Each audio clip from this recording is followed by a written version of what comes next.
Welcome, my peeps, my peoples. Please like, comment, subscribe, share the video. It'd be greatly appreciated from the bottom of my heart, my peeps, my peoples. Peep Squad is in the building, baby. We're going to the top. We're going to bring others with us. So please become a part of Notification Squad, Peep Squad. Hit that notification bell. Know each and every time I drop a video, be the first one to comment and tell me what's on your mind. So let's get into it. Let's talk about Married to Medicine Season 7, Episode 5. It's going down, baby. Mariah was reading, and so was Dr. Heavenly reading. I was like, it's going down. But make sure you guys check out Liz's Jewels right over there. That's the website, and also her IG page. Find all the jewelry that you like and you want and you need, and it's affordable. No lead, no nickel in the jewelry. So cop you some jewelry for real, for real. Say hashtag Peep Squad, hashtag Mary Jane, and contact Liz's Jewels for real, for real. So let's get into it. I was just like, OMG, Mariah was reading when she was talking about Dr. Heavenly's husband, Dr. Damon. I was like, damn, Mariah, why you gotta talk about Dr. Damon like that? That's my that's my brother right there. Boy, when she said that, the stripper guy, he had the shoulders. Dr. Damon don't have the shoulders.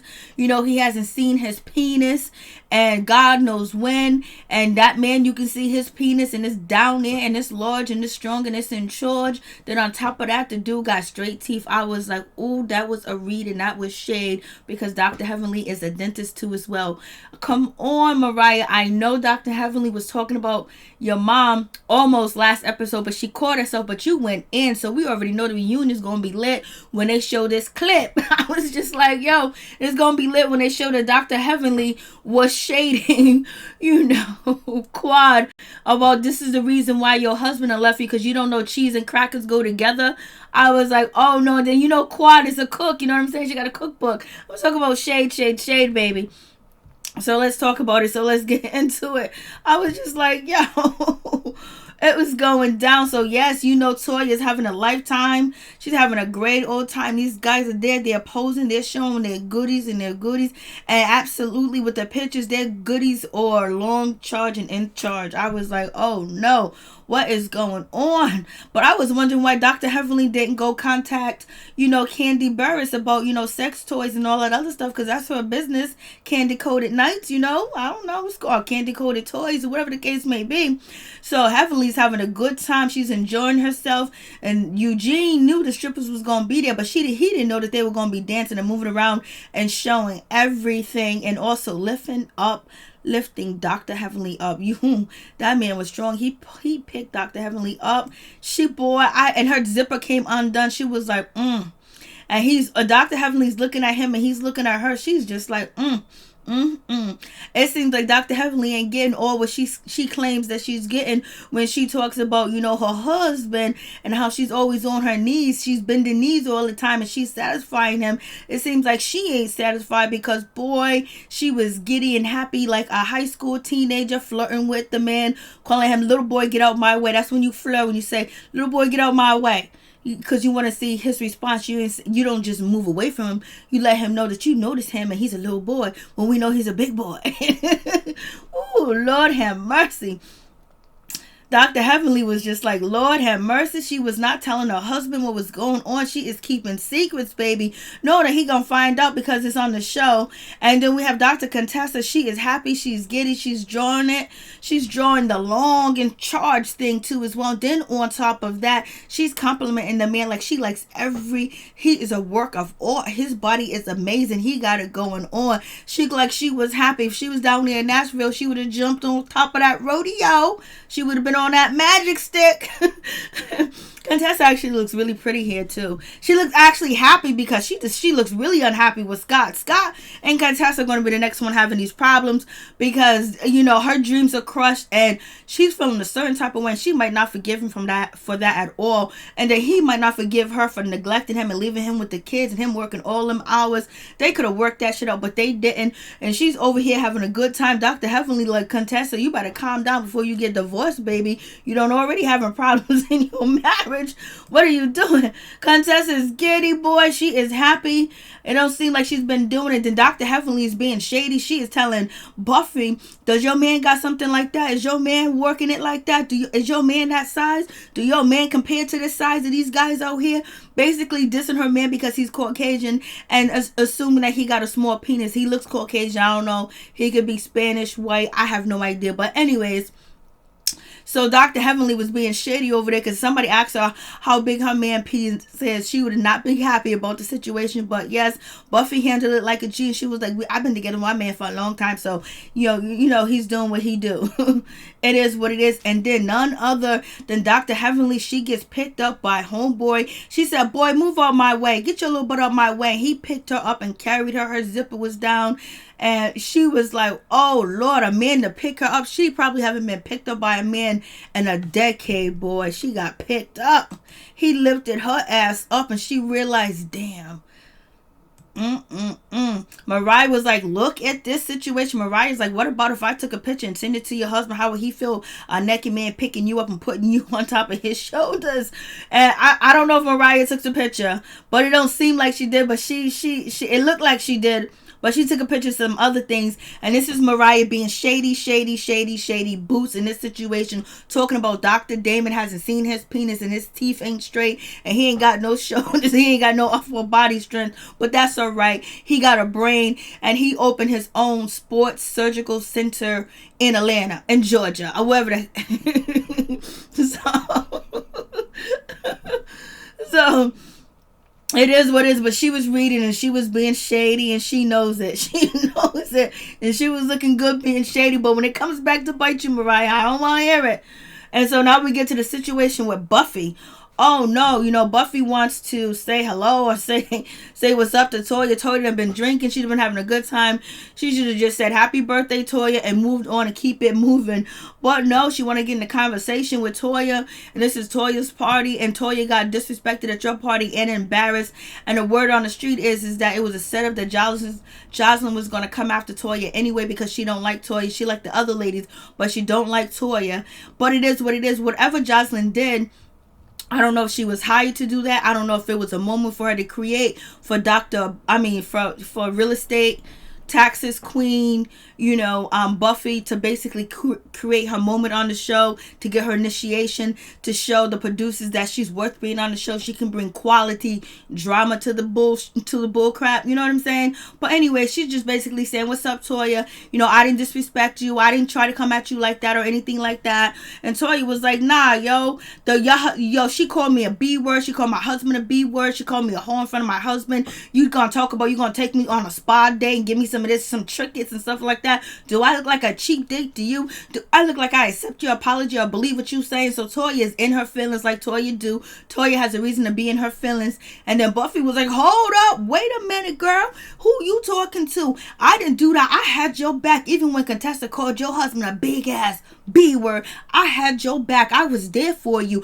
What are you talking about? I've been defending you. How are you defending this woman? You don't even know her. But I don't know. She probably did defend her or whatever. She said something about it. That's why I thought that Buffy was going to be cool with Toya. And then I was like, oh shit, she's bringing her friend on, Jocelyn. So she's going to be cool with Toya. So Toya ain't got nothing to worry about. Oh no. Buffy is cool with Toya. Well, she was cool with Toya at Dr. Damon event. But that was it. You know, Jocelyn came in and then act a fool. And so basically, she's getting mad. Toya's getting mad. So the ladies was like, you know what? Let's go, Buffy. So Simone thinks it was a bad idea. Yeah, don't bring nobody to my birthday party that I don't like, that I don't want it, that I told you not to bring. You bring her anyway. Who are you? I like her earrings. I got the same earrings. Not on right now, but I do have them. I think I wore them before. So anyways, so we have this situation. And now, you know, Simone want to say, oh, I shouldn't have. Somebody brought somebody to your party, Simone, that you told him not to bring there, and you had some alcohol in your system, you would be acting up. Toya did okay. She did good. Buffy should have just stayed away and basically brought her some the liquor that she likes or whatever the case may be.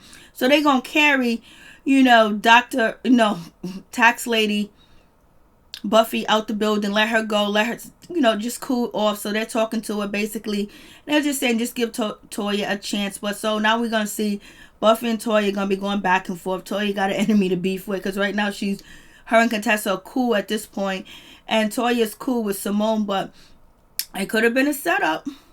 So anyways, it is what it is. I come to your house for the first time. I get attacked and talked about by your friend, and I don't see you address your friend right in front of me, or something it seemed like Buffy couldn't really do that much. Jocelyn had left. She was in the bathroom trying to console, Toya. She's not responsible for Jocelyn's behavior, but she's your guest. And so therefore, and then before Mariah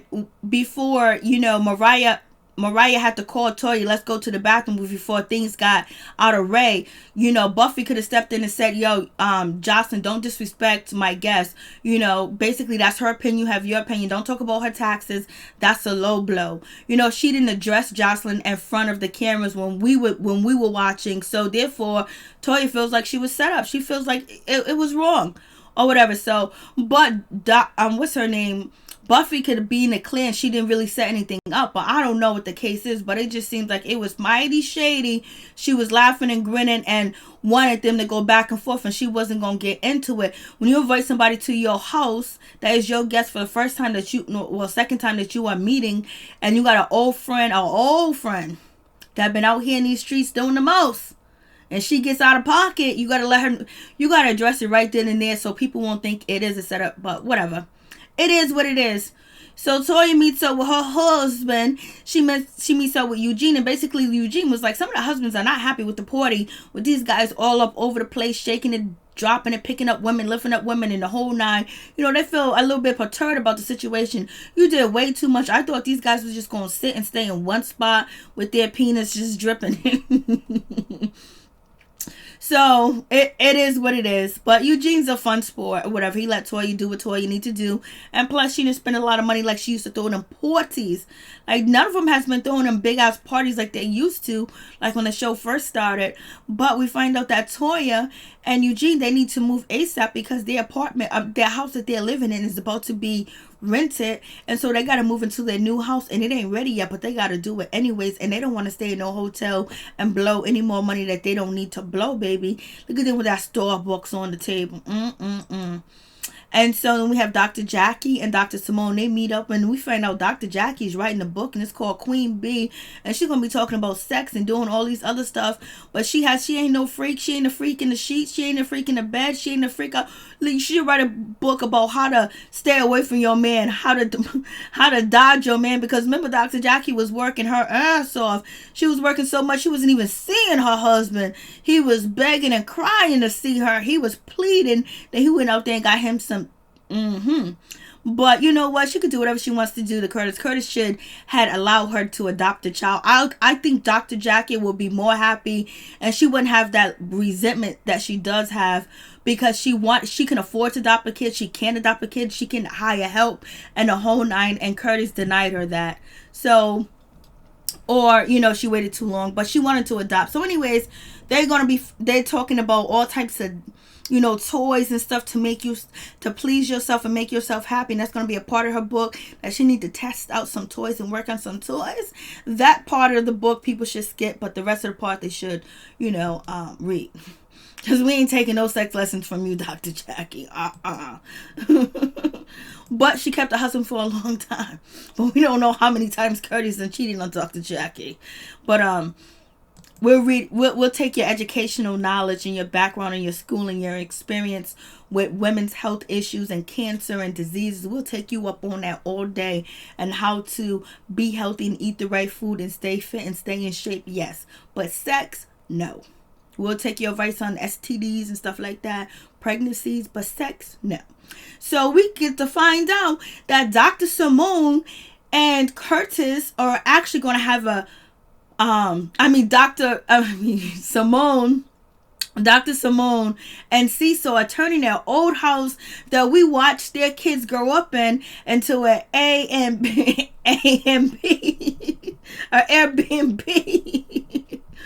So, you know, people are going to be flocking to this destination location because if you're a fan of Married to Medicine, this would be nice to go spend the night and just be like, oh, this is what Simone did. This is what Cecil did. This is what her kids did. This is where the ladies was at. This is where they had their party. So, you know, it's not a bad idea because people might just want to stay there and film, take pictures in a whole night. So it's actually a great idea. And then on top of that, they're going to be renting it out. I mean, you know, it's going to be an Airbnb. I was like, oh shit, it's going down, baby. I don't think they're ever going to probably live back in that house unless something tragically financially happened. But I don't see Dr. Simone ever moving back in the house after having, you know, people that she don't know in there. And so Dr. Simone gives her boys a lesson on sex, cottage cheese, vaginas, and herpes and nuclears and all types of stuff. And she used sardines. I'm surprised she had a can of sardines in the cabinet. Who eats sardines? But she has sardines and cottage cheese on a table teaching them a lesson. Go ahead with your bad self. She was doing the most. And then we have none other then, you know, Quad. This hairstyle I like on Quad. This blonde is a nice color on Quad, or whatever the case may be. So we have Quad that she's on the phone talking to her lawyer, and basically her divorce supposed to be final in June. So right now her divorce should probably be over. You know, I wonder did she get divorced? And basically, you know, she's talking to her lawyers and talking about taxes and making sure that her husband Gregory, her soon to be ex-husband, file his taxes on time, because they have to file their taxes together. It's very important that they do that. And basically she's on the phone with her lawyer talking to him. I was like, hey, go ahead, girl, do your thing. She is about to get that divorce on and popping and moving. And let me tell you, you know who wasn't all excited and turned on by the male stripper? Quad. Because you know why? Because Quad is getting it. Quad got her somebody. I'm telling you, Quad got somebody. I don't know if he's male or female, but she got somebody and she's taken care of in that department. So she wasn't gushing all over the guys because she's getting it on a regular basis, baby. So we have that situation, and Dr. Heavenly's interrupting her, wanting some crackers because she got cheese, no crackers. Dr. Heavenly is making fun of Quad, talking about your husband left you because you don't know cheese and crackers go together, girl. And so, you know, Quad don't want to talk about her personal business. She don't want to talk about her life or what's going on, or intimate details about what's going on with her divorce. She's keeping it secret. So Heavenly better be glad that she knows that she's supposed to be getting divorced in June 5th or something like that, and her husband, soon to be ex-husband, got to file taxes together. But then, you know, Dr. Heavenly started to ask some questions. She wants to know some information. She wants to know, you know, are they going to share are they going to split the house? Who's going to keep the house? Who's going to keep the dogs? Who's going to get spousal support? Do you have to pay him spousal support? And then Heavenly was like, well, you probably got to pay him spousal support. So basically Heavenly is like, you making more money than, you know, Dr. Gregory. I was like, okay, for real, what's going down? Like, yeah, she's on TV, she's doing books, she's doing premieres, she's doing engagements, you know, she's doing a lot of different things too as well. And she's cooking, and, you know, she's doing a lot of promotion too as well. And then we have the situation, Dr. Heavenly was like, so who's getting the house? Who's getting the spousal support? And Quad was like, you need to mind your business. Ain't none of your business. So the lady's been complaining about Quad not telling her business. But I think at this point, Quad realized that no one's on the show is really her friend. So she's not telling no deep, intimate secrets at all, point blank, period. Maybe off camera, but she ain't telling none of y'all. And Dr. Heavenly definitely don't be telling no secrets about what's going on in her marriage and her relationship, and how even if her and Dr. Damon has any type of situation at all. So I was like, Quad went in there, was like, I ain't telling you nothing. Mind your beeswax, baby. And then we have Cecil. He is making fun of none other than, Buffy's husband. The way he talks is he's so monotone. He reminds you of Dr. Phil. He probably is going to be very annoying to the ladies, because it almost sounds like he is being condescending and sarcastic with his tones, even though he's not, but it just sounds like it. And it doesn't sound like you're actually talking to a human being. It sounds like you're talking to a robot.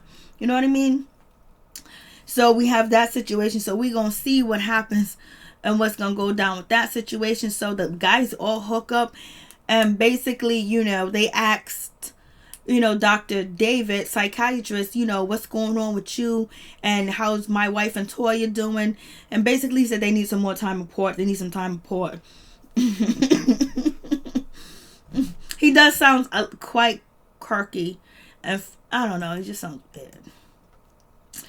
And so we know Dr. Eden has to be messy. And he got pictures of what's going on. I thought it was going to be a picture of Dr. Heavenly getting lifted up by the stripper, by the male dancer.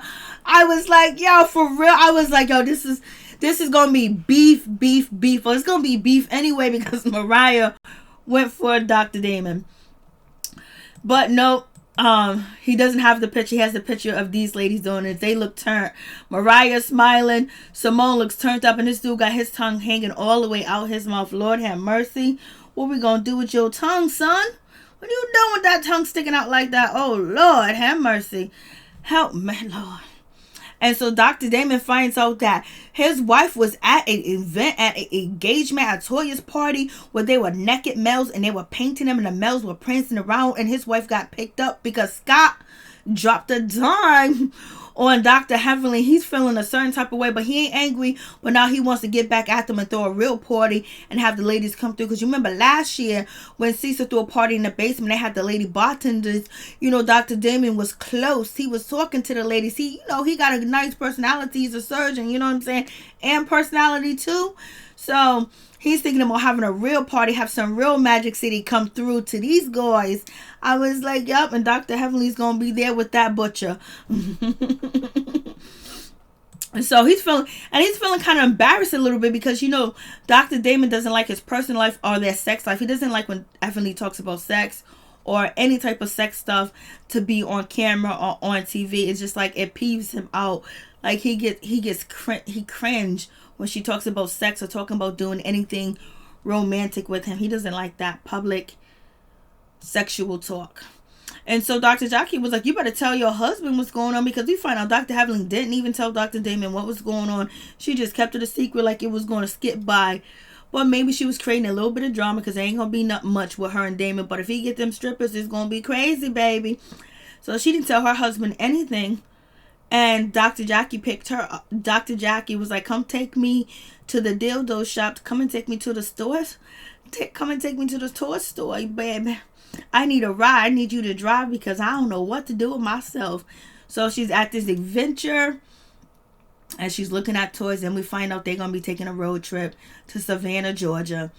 And I was like, Dr. Jackie, I don't know why you hit up Candy Burris. So Dr. Jackie even looked uncomfortable in this store. So I don't know how this...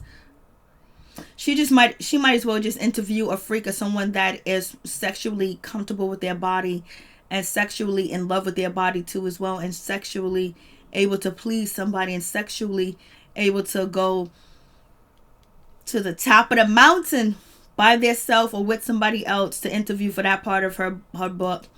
But it is what it is. And we get Toya. She's moving into her new house and she's having a breakdown because she wants everything to be perfect and okay for her and her kids when they see the house. And basically it's not perfect. It's not the way that she wanted it to be. And her husband Eugene has to calm her down, bring her back to reality. Well, baby, we got this house. This is ours. It's not perfect, but the kids gonna love it. And so, Toya's on one with her situation. Okay, where did I go? And so then the kids come through. First thing they do, they jumped in the pool. I was so happy to see the kids jump in the pool. Was so happy to see, like on reality TV, on a TV show where we see black kids are not afraid of water, because they always have this stereotype that excuse me, black kids are afraid of water, that we're afraid to swim, we're afraid of water. A lot of black kids do grow up underprivileged and they don't have swimming lessons, swimming coaches, or they don't even have pools in sight, or they're not able to go to the beach, or they don't have courses or classes in their community that can teach them how to swim. And if they do, it's very limited, and it could not be a safe place. It could be a place where a lot of people hang out and do bad things at the community center or at a pool location. You know what I'm saying? So it was good to see this situation, just to see them boys just jump in that pool and start swimming, because baby, we love the water. I love to swim. And even on the reality TV shows of the challenge, the black people can't swim. Thank God these boys then jumped in the water and started swimming like fishes. I was like, yeah, baby. I'm feeling that all day, every day. So then we get to the situation where Contessa done withdraw from school because basically Scott is not happy. He's not liking to be a single father at home during the week. On the weekends, he have his wife back. It's just too much. But he didn't tell Contessa she had to withdraw, but she just withdrew because the kids are all, they're feeling a certain type of way. So maybe Contessa can, have this dream done later on in life. But right now, she's just saying Scott is selfish. Scott gets everything he wants. And basically, he's not fair. And she just dropped out of school. And basically, she feels like crap because she didn't want to give up. And so it was a good program, but the program was too far. I don't know why there's no nieces, there's no nephews. What about Cecil's Kids app? Have the kids work babysitting or something. Like, they could have hired somebody to help pick them up and bring the kids back and forth from school into practice or whatever, and have body cams on them or something like that. They could have had this shit. It could have worked out, especially if he was going to, Scott is being very supportive, but he's being supportive to an extent where, things are just out of control, where the kids are complaining, where he's not keeping the kids happy because, they miss their mama too as well. But he's just doing a bare minimum, and it's too much for him to do because he's working extra hours too as well to bring money in because Contessa's not working. And he's telling Contessa, when you said that you work too much and you didn't want to be around the kids, I was like, okay, you work too much and you wasn't around the kids and you wanted to be a stay-at-home mom, I supported you. Now you want to go to school, I supported you. What else do you want from me? Well, Scott could have did a lot more to make the situation feasible by getting some help and support. They should have both sat down with the kids and talked to the kids. Contessa should have went out there and got some help and some support from somebody to help them with the kids. I don't know if it's a money issue or whatever the case may be, but they could have made this happen. They could have made the kids feel comfortable and safe and knowing that my mama's gonna probably be a hero. She's gonna be in charge of America's health. You know what I mean? Like, they could have really made this work, and it could be a real big ass stepping stone for Contessa, like we see Dr. Damon has. But it didn't work out.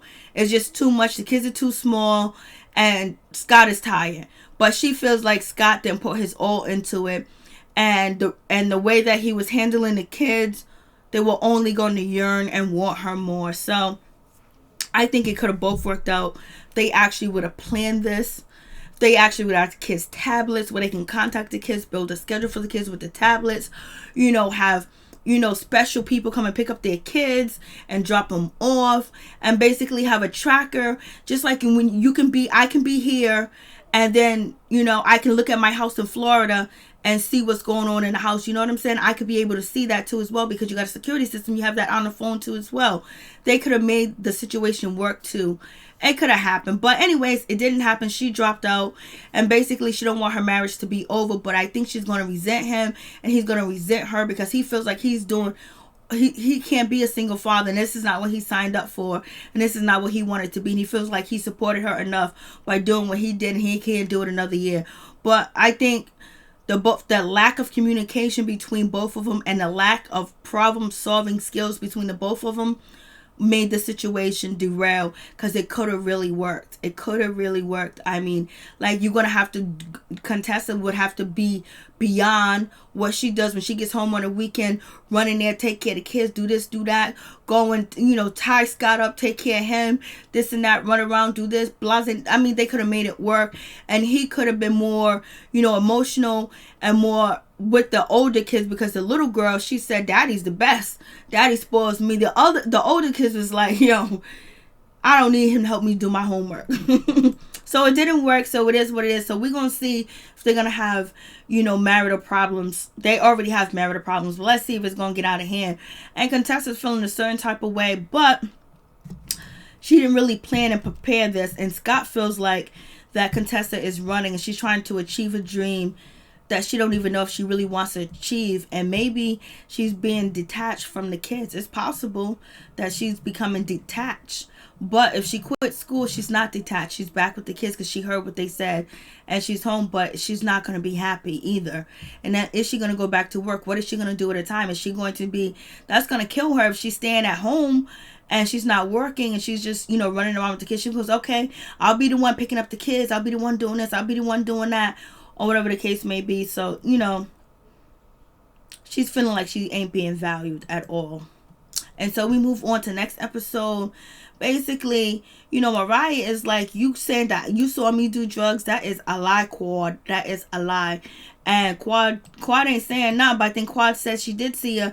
And Dr. Heavenly is co-signing, saying, I believe her. And Dr. Heavenly just doing that to be mad. Do you guys believe Mariah, did cocaine? I believe Mariah would drink and get tore up to the floor, but I don't think she'll do cocaine. Just my opinion, but I don't know Mariah. I don't know her personally, and I don't know why Quad would lie on her. But do you guys think Mariah did cocaine? You guys tell me what's up. Peace. I'm out. Much love to all my peeps and my peoples. They in all white, and they gonna get vicious, boy.